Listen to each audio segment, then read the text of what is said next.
అయితే గురువుగారు, గురువుని ఆరాధిస్తే సర్వదేవతల్ని ఆరాధించినట్టే, సర్వదేవతల అనుగ్రహం ఉన్నట్టే. ఇది అందరూ చెప్తున్నమాట. అయితే గురు చరిత్ర పారాయణానికి కొన్ని నియమాలు పాటించాలి. అలాగే గురు చరిత్ర పారాయణ చేస్తే కంపల్సరీ కోరికలు నెరవేరుతాయి. అది నాకు కూడా స్వీయ అనుభవం. నేను చాలా సార్లు ఇది అనుకుని చేస్తే కనుక గురు చరిత్ర పారాయణ చేశాను. దానివల్ల నేను చక్కటి ఫలితాలు పొందాను. ఆ గురు చరిత్ర పారాయణ చేసేటప్పుడు ఎటువంటి నియమాలు పాటించాలి?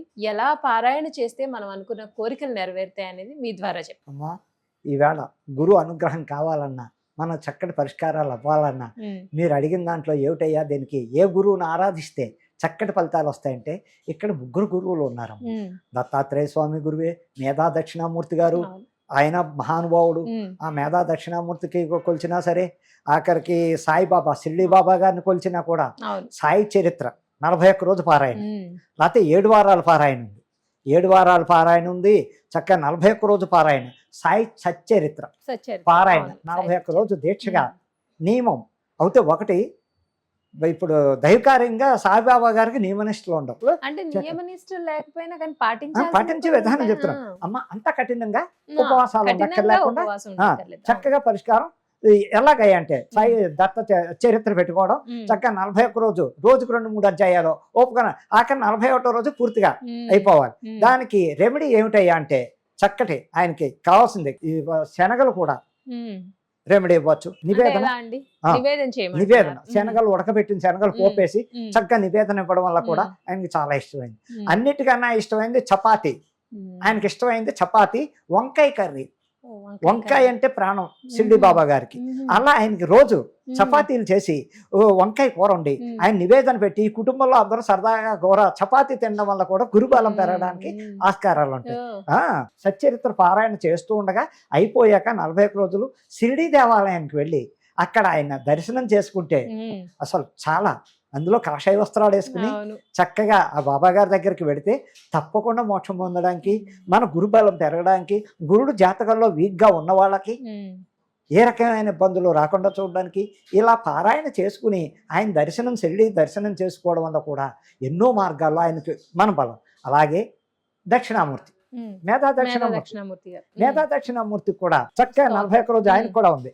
ఆ దక్షిణామూర్తి పారాయణ చరిత్ర చక్కగా చదువుకుంటూ ప్రతిరోజు ఆయనకి శనగల నివేదనిస్తూ, ఆయనకి చాలా ఇష్టం దక్షిణామూర్తి శనగలు అంటే ప్రాణం. అలాగే ప్రతి గురువారం దగ్గరలో ఉన్న దక్షిణామూర్తి దేవాలయానికి వెళ్ళడం, శనగలు నానబెట్టిన శనగలు దండగుచ్చడం మెడలో ఆయనకి ప్రతి గురువారం వేయడం వల్ల కూడా గురుబలం పెరగడం. అలాగే మేధా దక్షిణామూర్తి గుడి దగ్గరలో ఉన్నవాళ్ళు చక్కగా, లేకపోతే కొంచెం దూరం ఉన్న వారానికి ఎర్లీ మార్నింగ్ ఆ గుడి దగ్గర వెళ్ళడానికి చూసుకుని వీలు పాలు చూసుకుని చక్కగా ఆ రోజు దర్శనం చేసుకుని ఆ గుడిలోనే శనగల దండ వేయడం వల్ల కూడా గురుబలం పెరుగుతుంది.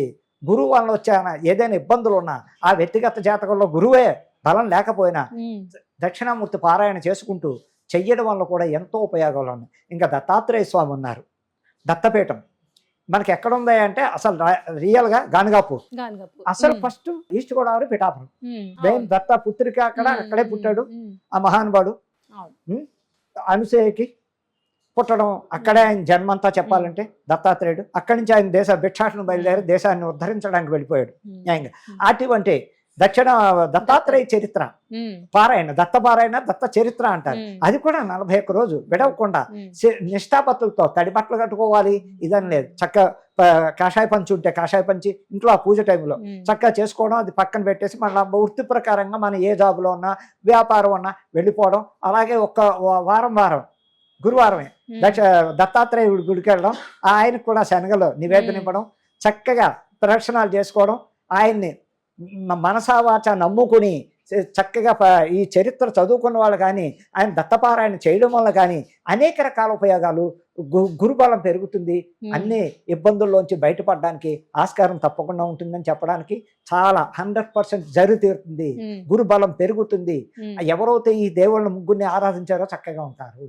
మీరు ఇందాక చెప్పినట్టు బాబా గారి పారాయణానికి అన్ని నియమాలు పాటించగలదు, కానీ దత్తాత్రేయ స్వామి వారి పారాయణకి మాత్రం కొంచెం నియమాలు కఠినంగానే ఉంటాయి కదా, ఆ నియమాల గురించి చెప్పండి. దత్త పారాయణకి, సాయి పారాయణకి, దక్షిణామూర్తి పారాయణకి నియమాలు చాలా ఉంటాయి. సింపుల్ గా అయితే సాయిబాబా గారు సింపులే, మరి భయపడిపోయే నియమాలు అక్కర్లే చక్కగా. అలాగే దత్తాత్రేయుడి దగ్గరకు వస్తున్న 41 రోజు పారాయణ చేస్తే బ్రహ్మచర్యం పాటించాలి.